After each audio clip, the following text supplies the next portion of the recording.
Je veux revenir sur la situation de cette crise d'habitation qui sévit au Québec. Puis là, on vient d'avoir des chiffres là. Au Québec, là, il y a de plus en plus de gens qui ont de la difficulté de trouver un logement à l'approche du 1er juillet, qui est notre date là, où ça déménage un peu partout au Québec. Là, il y a des chiffres qui viennent du réseau des services d'aide à la recherche de logement au Québec. Ils ont reçu plus de 7000 dossiers, dont 2230 dans les derniers jours. Là. 2230 dossiers qui ont été ouverts parce que les gens disent « je sais pas où je serai dans 3 semaines ». Je voulais qu'on en parle rapidement avec Véronique Laflamme. C'est un dossier important. Elle est porte-parole du Front d'action populaire en réaménagement urbain, communément connu sous le nom de Frappru. Bonjour Véronique Laflamme. Bonjour.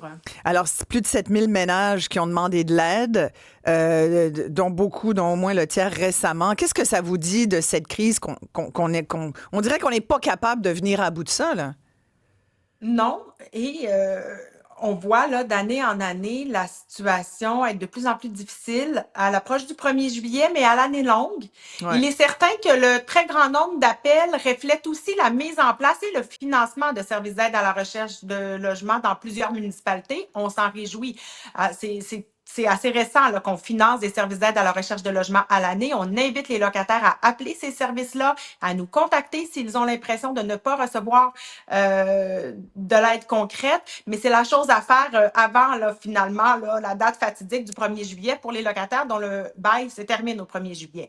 Ceci dit, quand on regarde les chiffres aujourd'hui, le nombre de ménages locataires accompagnés activement par un service d'aide à la recherche de logement est aussi important qu'au lendemain du 1er juillet l'an passé. Alors, à moins là, qu'il y ait des miracles dans les prochains jours, ça risque d'être difficile, encore une fois, la journée des déménagements, tout simplement parce que les logements disponibles à la location sont hors de prix pour les locataires toujours en recherche. Il y en a là, qui signent ces jours-ci des baux pour des logements là, beaucoup trop chers pour leurs moyens, mais qui se disent qu'ils vont se serrer la ceinture.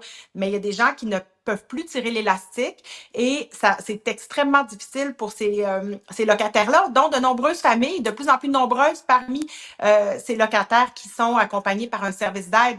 Donc, on craint vraiment un 1er juillet difficile, mais il faut se rappeler que ces chiffres-là, c'est la pointe, c'est la partie la plus visible de la crise du logement, parce que derrière ces chiffres-là qu'on voit aujourd'hui, il y a des gens qui ont signé dans les derniers jours des baux pour des logements trop loin, trop petits, inadéquats, qui vont devoir faire des sacrifices importants dans les prochaines semaines, dans les prochains mois pour pouvoir arriver à payer un loyer trop cher. Voilà, j'en profite pour dire aux gens, moi je cherche des témoignages de gens là, qui sont justement parmi ceux qui recherchent activement un toit pour le 1er juillet prochain. N'hésitez pas à m'écrire par texto 187 Cube Radio, 1877-827-2346 pour témoigner. Véronique Laflamme, est-ce que vous estimez que ne serait-ce que ces milliers de dossiers là, qui viennent d'être ouverts ou ces milliers de personnes, là, des ménages donc qui cherchent un toit sur leur tête pour le 1er juillet, s'il y en a qui ne trouvent pas, ils vont se ramasser où? À la rue? C'est les prochains itinéraires?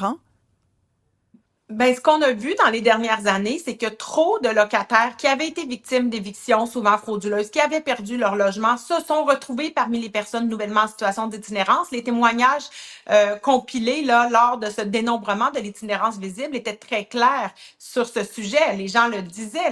La raison pour laquelle ils sont tombés à la rue, la première raison invoquée, c'était la perte du logement. Ouais. Ceci dit, on espère que l'amélioration des services d'aide d'urgence permettra d'éviter que ça continue de se reproduire. C'est la raison pour laquelle, avec ces services d'aide financés à l'année, il faut que toutes les municipalités contribuent.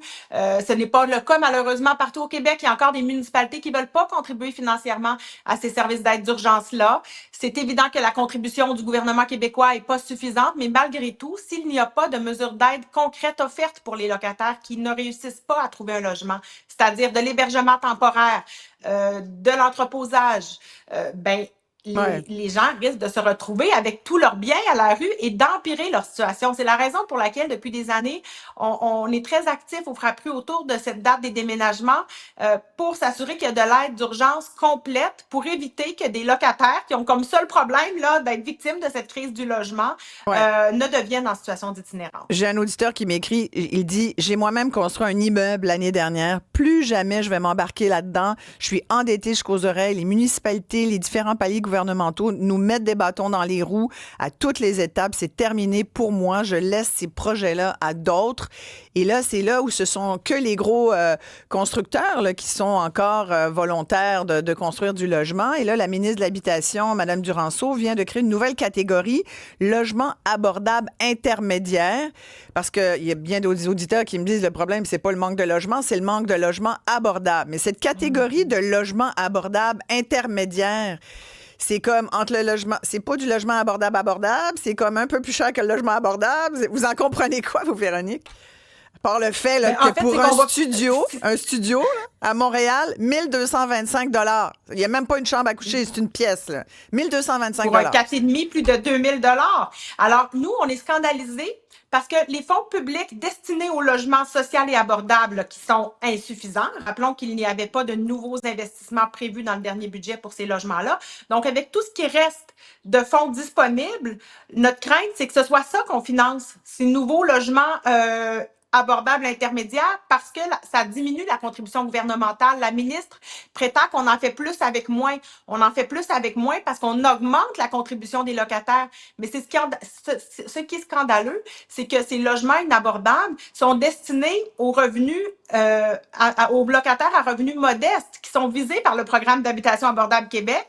Et c'est comme si on acceptait que ces locataires-là, par exemple, une mère monoparentale, là, avec un revenu de 40 000 $ pour un 4,5, 2 000 $, c'est 2 fois plus que la norme d'abordabilité. Elle ne consacrera pas, là, la part de 30 % de son revenu pour que son logement soit abordable. Elle va consacrer le double.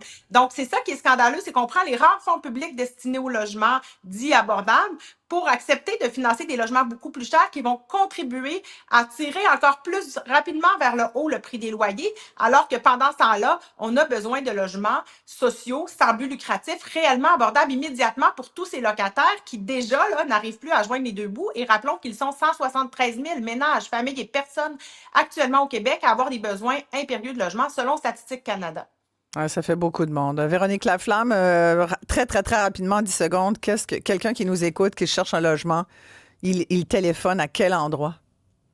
Il faut appeler le service d'aide le plus près de chez soi. Pour y avoir accès rapidement, on peut aller voir sur la page du Frappru, frappru.qc.ca. On a mis les coordonnées. S'il n'y a pas de service d'aide à la recherche de logement, les gens peuvent appeler le numéro 1-800 de la Société d'habitation du Québec. Et si jamais les locataires ont l'impression finalement qu'ils n'ont pas de réponse, n'hésitez pas à nous contacter pour qu'on vous aide dans vos démarches. Voilà. Puis ultimement, vous pouvez nous appeler ici à cette émission. On essaye aussi de prêter main forte, d'aider un peu les gens là, et de vous donner la parole certainement. Merci beaucoup, Véronique Laflamme, porte-parole du Frappru. 1-877-827-2346. Si vous voulez d'ailleurs témoigner, je reviendrai au cours des prochains jours sur cet enjeu vraiment majeur. C'est votre première priorité à vous, Québécois, quand on vous pose la question, c'est quoi, là, d'après vous, le plus grand enjeu au Québec? Vous dites, c'est la crise de l'habitation. Il faut absolument faire quelque chose. Par texto, vous faites le 187 Cube Radio. Ce sont des coordonnées que vous gardez parce que dans quelques minutes après cette pause, je reçois la vice-première ministre du Québec, ministre des Transports et de la Mobilité durable, députée de Louis-Hébert, donc dans le coin de Québec, qui est de passage à Montréal et qui est avec nous tout de suite après ceci. On va faire un petit tour de ces grands dossiers. C'est pas ça qui manque. Si vous avez des questions pour Geneviève Guilbeault, ne vous gênez pas. À tout de suite.